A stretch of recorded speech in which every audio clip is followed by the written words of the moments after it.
Ndakatarisa kudenga mtsotsi pamatama ose. Zvimwe zvacho zvinoitika masitritsi social media zikuruka. Zvimwe zvachona ka rinonge richiita sedrama ka, but zvinhu zvichitoitika so. Zvinhu zvichitoitika asi imi makaritarisa ka mune muchifungoti drama riri kuekitiwa. Ndakatopererwa chaiko chaiko. Nezuva ndakamboya panapa ndakapererwa ka. Ndanga ndichitoshewa pekutangira, but nhasi ndopa ndazonatsogurwa kunorira wazukuru. Nhasi ndagurwa kunorira manzwa. Nyaya dzachona ka kutwista kwadzangoita ka unotoshewa utoti munhu anenge achirongereiko zvinhu mumadhaka akadaro, munhu anenge achimborongerei zvinhu zvakadaro naye vazukuru. Ndapererwa. Kupererwa chaiko chaiko. Chiteerera muzukuru ka, usati wasubscribe rega ndichikukurudzira kuti hapana chekumirira. Subscribe, turn on your notification bell kuti pega pega patinoupload a video you will be notified. Handiti thanks very much nesupport yese yamunopa pamusha penyu, basa richienda mberi. Handiti so nezo ndakambouya vazukuru manheru times atisingaisi upload mavideos.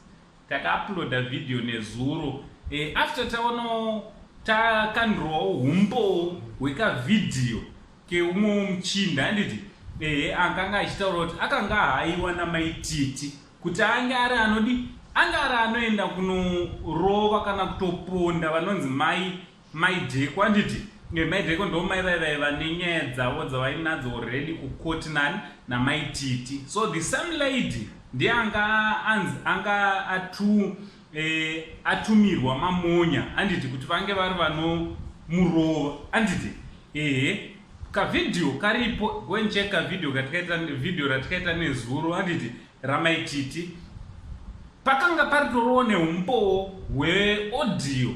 Handiti kufonderana kwavanga waita audio iritoripo. Tikabva tatoti iyi iri pachena, iyi nyaya iri pachena. But vazukuru vanhu kana vakurongera hondoka, they can do anything to destroy you. Manzwa vazukuru. Ndati ndigare ndakudzai munhu kana akurongera hondo, munhu imhuka isiri right vazukuru. Munhu haungamugone. Vazukuru zvangozomuka zvakatwistika. Ivo maivo vaiva vaitotaura nevakomana ndo vanga vatotumi. In fact kwaitori kutoplana kwavo kuti zviite ungati maititi ndo vakanga vatumira vakomana kuti vange vari vanovarova. Izvo kwani naiyewo mukomana uyu muchinda uyu kusvika kwaakaita shuwa kushandisiwa panyaya dzisina basa kudaizvo. Apa wapeswa wakutozopindawo muna taisireva. Zvinoitirwei chaizvo nai vazukuru. Toda kutaura nachokwadi kuti zvinoitirwei. Inzare chii nai mazimba. Mazimbabwe ipapo zvakaoma. Apa zvakubuda kunzi zoni maititi avatoranga namhosva, havasi kutoziva utozvizva nga zvichitoitika. Kuda kusvibidza zita reumwe chete, kuda kusvibidza nazita. Asi tisadaro maZimbabweans. Handiti ngatisadaro so, because munhu unenge watotanisha image yake, because kana zvasvika patiri isusu ana ankoka, isusu hatitore masides sekuziva kwenyu, isusu hatikeche mafeelings. Handiti because handina munhu wandinocelebrate, handina celebrity. So munhu akangonzi ndo yaaita tinomhanya neaitwa nemunhu. Kana achinzi agona futi isusu tinomhanya futi nekugona kwaita munhu. Tisingakeche mafeelings sezvamunoita vamwe.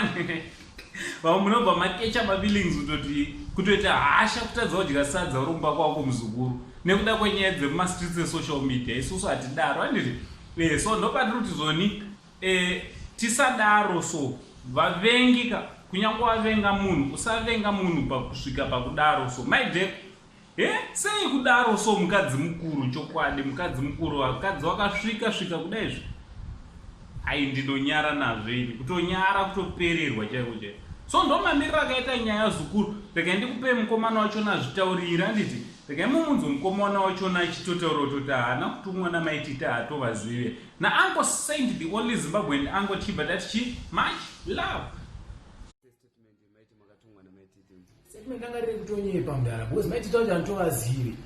ende ngepera kuti pandiro kuti momzo ndakangosvika patimboint totagochi graft security momzo wakabva nditi graft sofa hapana but ngepiri ripo manzvimbo rine kabasa kandokuitwa zvemaseketi ndobva ndakupa $200 kabada kubvunza kadhike kanzi onongoita izifi matumwa namaititi kuya kuzondinetsa chichichi aubvanisana masemende kutaura ndabva ndatotaura seamaizinatumwa namaititi chichichichi kuti tizoya kuzovarwisa and stuff chichi and stuff but ndezvo ndezvekunyepa because maititi wacho handitovaziva kuti ndikazvo ende momzo vakamonditsadira vasati vandipa kana mari yangu nanhasi ndakutoda mari yangu avari because sofa vanitenderedza media yese mabhu yese ndongoonekwa nevanhu havana kana vandipa mari yangu ndezvirowani wachindi maititi wani aiwa maititi nawo unoziva vagara vaivo vaitondidzodanza unoona kuti chii mukadzi anozi maititi titorine magrudges ende mukadzi yakatadza kutosungwa ka mwoyo wangu hautofari mukadzi anofanira kufira kujeri saka